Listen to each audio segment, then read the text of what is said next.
Hey, I'm John McFarlane. I'm here with Sabrina, and we're going to do a React video. So Geordie from our team has set up a video that I haven't seen. Have you seen this one, Sabrina? No. But the topic is something we know well, and it's a topic that I feel a lot of people overhype, and the expectation versus reality needs to be checked.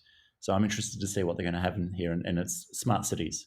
So my experience that it's hard to achieve a smart city because there's so many moving parts. There's so many stakeholders, not just on an individual level, but like who do you sell a smart city to is always the example I use. There's not one company that buys a smart city unless it's a brand new city and there is just one organization to sell it to, which is very rare, but sometimes happens in the Middle East or perhaps in China. Yeah, it'll be interesting to see as well if a lot of these concepts that we're picking up from smart precinct and smart campus and smart building are translated in a similar way to smart cities, or if it's something completely different and there's some new themes and concepts that we haven't actually considered before. Or are they just using the phrase smart city to mean data collection? It's similar to digital twins, where people learn a new word and then start applying it to things that have already existed. So let's have a look. To build a smart city, one must do three things: connect devices, collect data, and assess this data to find solution for the citizens. I think already he's starting purely on data. And the one Yeah. thing he hasn't mentioned, and maybe he will soon, but it's not part of the three things, is trigger actions. So Yeah. what's the point of collecting all this data if you're not doing something with it? So Or really defining the user experience or the problem at the beginning. They yes, sort of are jumping straight into collecting data and then they're going to build something with that, but we're not actually sure where the yeah, data's coming from or for what reason. that's a very good point because there's so much data. I feel like the easiest way to solve the problem is before you introduce the technology. Like let's purposely choose what data we're connecting to meet a desired outcome, not just collect everything and then have this huge problem of big data and how Yeah. to find what we're looking for through all the data we're collecting. So let's see if they address that. But how do I benefit from the smart city? Here are some answers. In Santander, Spain, the city saves taxes by using resources more efficiently with the help of sensors. Public spaces are only irrigated when they're too dry.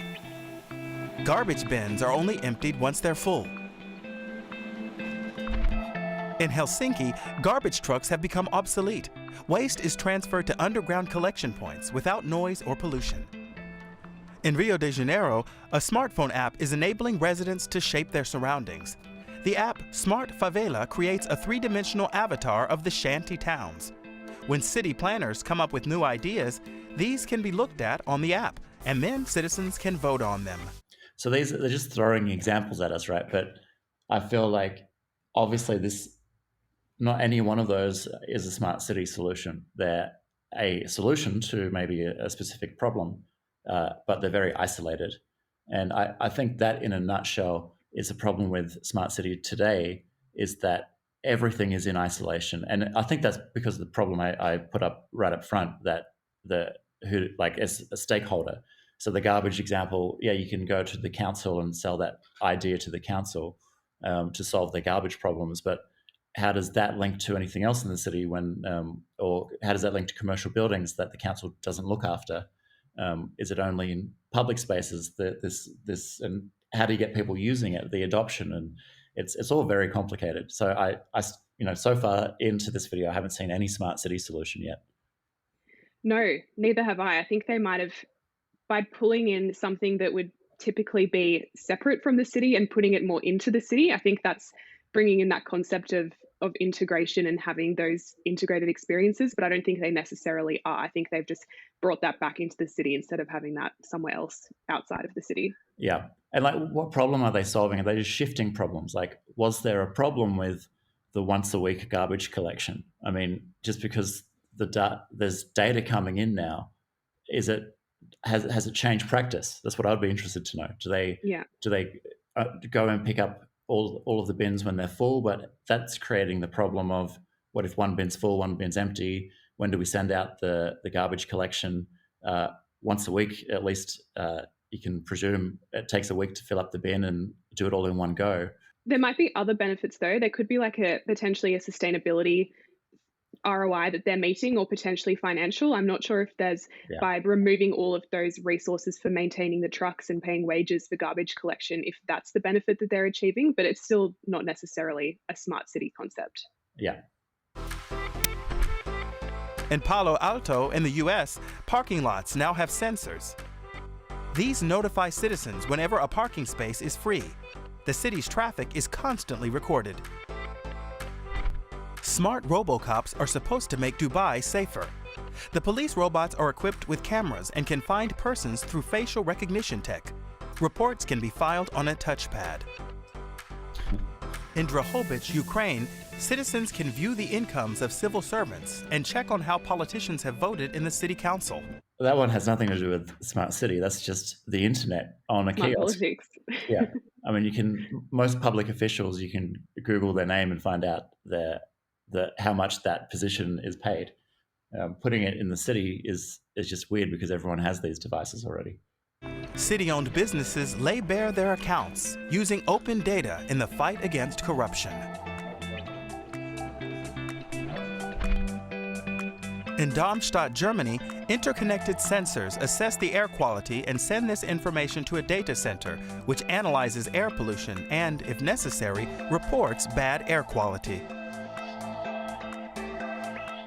I think that one is starting to get towards smart city because of the connectivity and repurposing city infrastructure. So it looked like those sensors were on the top of the lighting poles or the power line poles. So repurposing that infrastructure as a network, if you look at that, if it's the power lines, if you look at the power lines as a potential network we can leverage and have air quality sensors, that could be quite useful because the air affects everybody in the city. And if it's doing something passively, so it's not one of those examples where there's an app that does a certain thing or an isolated thing for garbage collection that only affects the efficiencies of the city from the facility side, not the user side. This is like, coming from Sydney, where we both live, like air quality has been an issue with bushfires and things like that, and I can imagine the user experiences that trigger. Maybe don't go to that part of the city today, or don't come into work today because we can monitor the air quality from a trusted, reliable source that the city has implemented. In order for these systems to work, vast amounts of data on all citizens are required. But who ensures that the data is safe? And who has access to it? Different solutions exist. Data is essential for a smart city. It provides the basis for designing intelligent applications for the city. But what about data protection? To be clear, in a smart city, there is no protection from data being collected.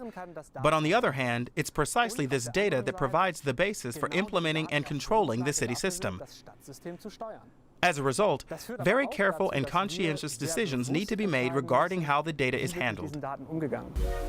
If the city controls data, this can be advantageous when it comes to data protection. But most cities lack the technical expertise to process and analyze the data. For this reason, many cities cooperate with big tech companies. They have the capacity and the algorithms needed to work with data masses. Like Google, Sidewalk Labs belongs to the Alphabet Corporation. I think we addressed this problem early on. This is the problem of just collecting all the data for no real reason, and just having it all on a council or government server, and then they don't know what to do with it, so they bring in big tech. And do we really want these big tech companies to have access to city data? Like, if you look at what their business model is, data is their product, and we're just giving them access to free data because we, the city, don't know what to do with it. Yeah, that is quite a backwards approach. It'd be interesting to see them, like you mentioned at the beginning, introduce more automation, more workflow triggers to drive real-time experiences instead of necessarily pulling all of that into one big database and storing that historically and then looking at 2 years prior data instead of understanding what's happening right now and how we can prove that moving forward into the future. And I think from a technical point of view, you can't start talking about this end, the end of the chain, the data, without talking about and the data security in particular, without talking about the network and the way things are connecting in the first place, which no one here has addressed in this video. And I think this is why it's hard to have smart cities as a general conversation, because it's so complex. It's not something, is this DW news? It's not something DW can put together for the general population in a way that anyone's going to understand. I often say with my own presentations, I'm going to be too technical for some, not technical enough for others. And anything smart city is going to be that, because I want to know are they using an IoT mesh network?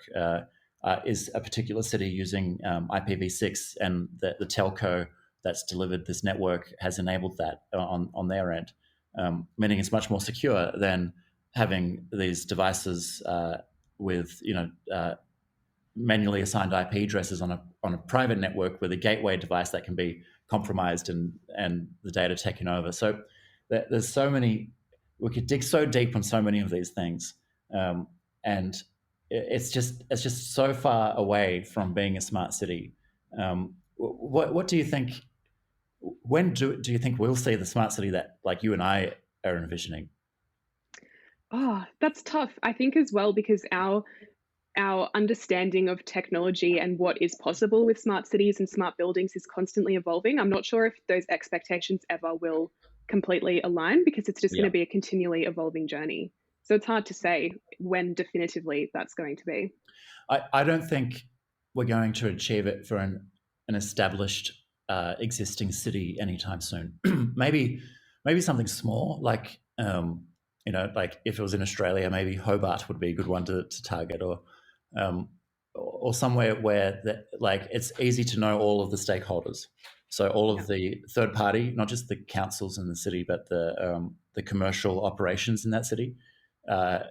What demographic information do we have? Where do people work, or how do we want people to work with new ways of working?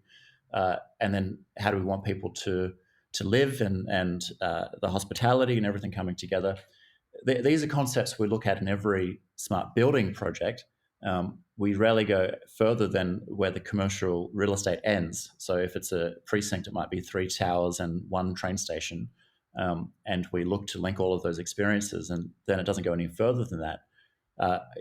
I think naturally our company, PlaceOS, is just zooming out and out and out as the market wants this technology, and smart precinct and smart campus is what we have experience with. But it's going to take, in my opinion, it's going to take probably a brand new city to achieve a completely connected experience.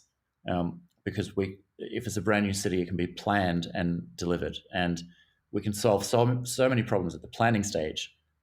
Retrofitting is always going to be a challenge, but if we can do like the ideal project with a brand new city, and maybe that's something we do soon with some of the stuff going on around the world, that could be like pick and choose from a shopping list for the problems that you have in your city. You don't need the full connected experience, but perhaps you have certain problems in certain areas that we have now demonstrated we can solve, or just start thinking about things in a different way, not isolated. It's not about just collecting data and hoping for the best. And then in their case, bringing in big tech companies to solve their problems, but probably creating more problems. So I think we'll leave it there for this video. We'll link this particular video in our video. But it's just, I hope one day to do a React video like this, where I just agree with everything and I'm blown away by what they're doing. And maybe someone will surprise me soon, but I think the market, the industry, isn't quite ready for the true smart cities we perhaps read about. Maybe I read too much science fiction. Maybe, but lots of exciting challenges that can still be solved, makes it exciting to work for a company like PlaceOS, where that can be a reality in some sense. Yeah, and I think if it's got to be problem led. Like, what is the actual problem? And let's not just start connecting everything for no reason, because that does create security flaws and it weakens security for maybe no reason. Maybe there was no reason to connect that thing, or the whole city of things.